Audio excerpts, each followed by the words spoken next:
Halo, perkenalkan saya Vanessa Ripa Puspasari dengan NIM 2504060674230. Pada video ini, saya akan menceritakan sebuah pengalaman nyata ketika saya terlibat dalam sebuah organisasi pramuka, yang dari pengalaman tersebut saya akan menganalisis perilaku yang terjadi di dalam organisasi dan bagaimana perilaku tersebut mampu mempengaruhi kinerja organisasi berdasarkan teori organisasi yang saat ini saya sedang pelajari.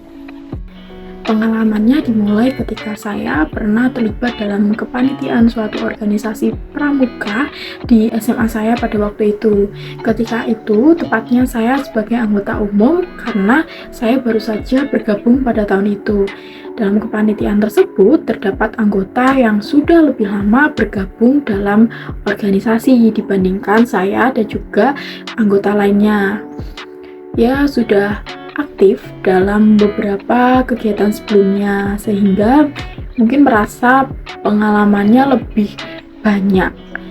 Karena masa kerjanya yang lebih lama, ia sering menunjukkan sikap senioritas. Ia merasa bahwa dirinya sudah terbukti produktif dan memiliki kontribusi yang lebih besar dibandingkan anggota yang baru bergabung. Dalam beberapa diskusi tim, ia cenderung mendominasi pembicaraan dan sering menganggap bahwa ide dari anggota junior itu kurang relevan karena mereka belum memiliki banyak pengalaman. Itu ia juga sering membandingkan kinerjanya dengan anggota yang lebih baru.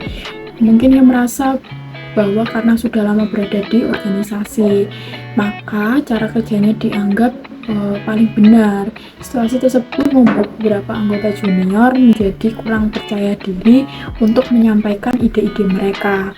Dalam rapat tim, hanya beberapa orang yang aktif berbicara, sementara anggota lainnya menjadi lebih pasif. Nah, lama-kelamaan kondisi ini mempengaruhi kinerja organisasi. Diskusi menjadi kurang terbuka, ide-ide baru tidak banyak muncul dan tidak banyak disampaikan, dan kerjasama tim menjadi kurang optimal. Jika saya analisis perilaku yang dilakukan oleh anggota senior tersebut, menunjukkan adanya work behavior yang ia rasakan dulu oleh anggota-anggota sebelumnya, yang kemudian diterapkan juga kepada saya dan juga rekan-rekan saya. Kemungkinan anggota tersebut pernah mendapatkan pengakuan atau penghargaan atas seluruh kinerjanya di masa lalu. Karena perilaku tersebut pernah dianggap berhasil, maka ia terus mengulang perilakunya yang sama dalam organisasi yang sekarang. Hal ini menunjukkan bahwa perilaku seseorang tidak hanya dipengaruhi oleh kondisi saat ini, tetapi juga oleh pengalaman sosial yang pernah dialami sebelumnya. Selain itu juga dipengaruhi oleh persepsi diri yang salah. Akibatnya, ia mengembangkan keyakinan bahwa seseorang yang memiliki masa kerja lebih lama memiliki otoritas yang lebih besar dalam mengambil keputusan. Lalu, dampak perilaku tersebut terhadap kinerja organisasi adalah perilaku senioritas yang dipengaruhi oleh pengalaman tersebut akhirnya memberikan dampak terhadap kinerja organisasi. Beberapa dampak yang muncul antara lain adalah, yang pertama, partisipasi anggota junior menjadi menurun karena merasa kurang dihargai. Yang kedua, proses diskusi menjadi kurang terbuka. Kreativitas tim menjadi terbatas karena ide-ide hanya datang dari beberapa orang saja yang diterima idenya. Yang ketiga, kerjasama tim menjadi kurang efektif.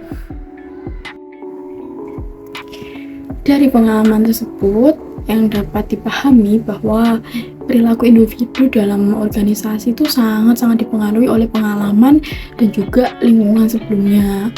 Namun dalam sebuah organisasi diperlukan kemampuan untuk beradaptasi dengan anggota lainnya serta menghargai kontribusi setiap individu.